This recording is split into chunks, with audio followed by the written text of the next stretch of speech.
Welcome to Teddy Bear's Toy Box. Today we're having story time and we're reading a book called Mr. Happy.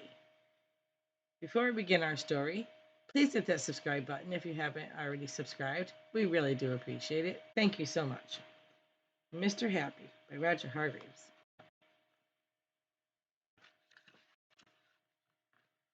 On the other side of the world, where the sun shines hotter than here and where the trees are 100 feet tall, there is a country called Happy Land.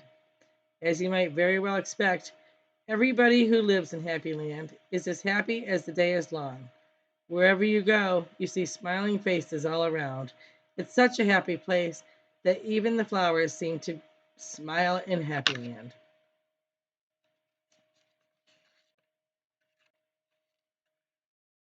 All the animals in Happy Land are happy as well. If you've never seen a smiling mouse or a happy cat or dog or even a smiling worm, go to Happy Land. This is a story about someone who lived in Happy Land, who happened to be called Mr. Happy. Mr. Happy was fat and round and happy. He lived in a small cottage beside a lake, at the foot of a mountain and close to the woods.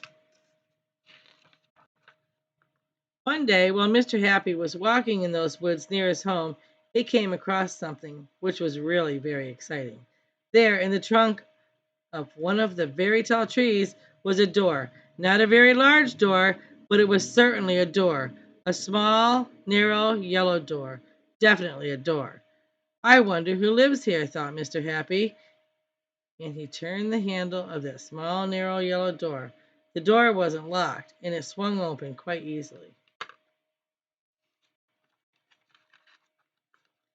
Just inside the small, narrow, yellow door was a small, narrow, winding staircase leading down.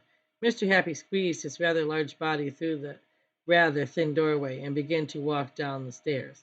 The stairs went round and round and down and down and round and down and down and round.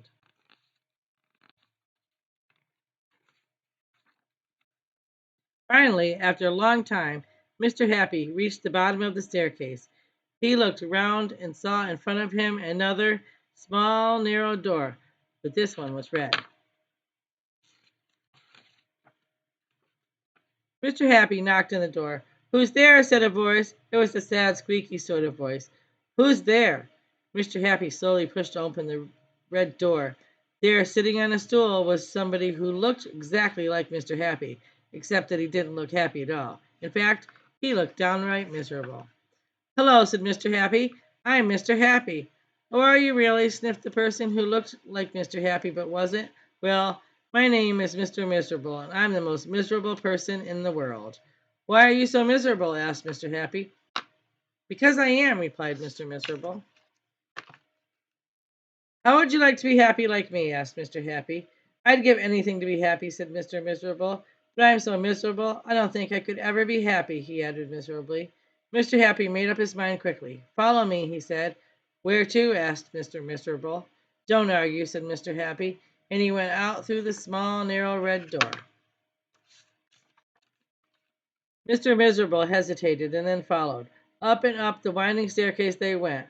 Up and round and round and up and round and round and up until they came out into the woods.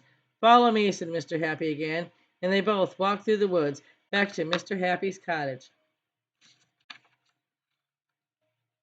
Mr. Miserable stayed in Mr. Happy's cottage for quite a while, and during that time the most remarkable thing happened.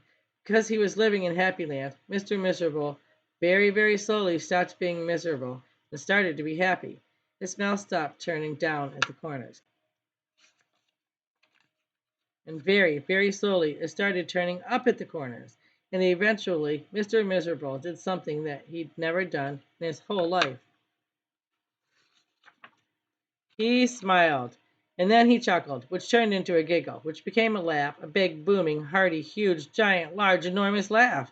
And Mr. Happy was so surprised that he started to laugh as well. And both of them laughed and laughed. They laughed until their sides hurt and their eyes watered. Mr. Miserable and Mr. Happy laughed and laughed and laughed and laughed and laughed.